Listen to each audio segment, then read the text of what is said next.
Пресконференција на темата стечаен додаток организираа денес од СДСМ Штип, нагласувајќи дека е исправена долгогодишна грешка кон овие граѓани.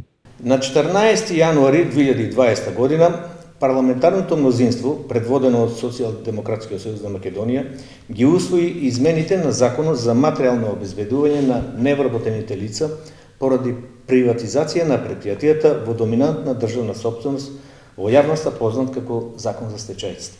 Со измените се очекува нови 1000 стечајни работници да добиваат месечен паричен надоместок се до моментот на нивното пензионирање или евентуално вработување. Тоа значи дека 12.000 стечајни работници ќе добиваат месечен надоместок од околу 8.200 денари.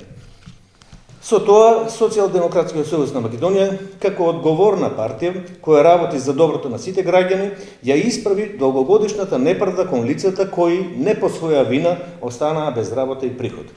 Сите граѓани се важни и затоа грижата за сите граѓани е подеднаква. Од друга страна, за ВМРО ДПМН, оваа мерка не е ниту достоинствена, ниту добра. Мокниците од СДСМ ја направија најкриминалната приватизација. Тие се оние кои ги оставија стечајците на улица, тие се оние кои ги затворија фабриките во Штип и половина од штипјани ги доведоа до просјачки стап. Рекетарската банда која сега владае со земјава сака да не убеди дека не влече корени од газдите кои станаа бизнисмени од државниот капитал.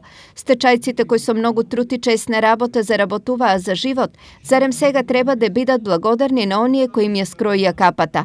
Не, драги властодржци, ова е најмалку што можевте да го направите за нив.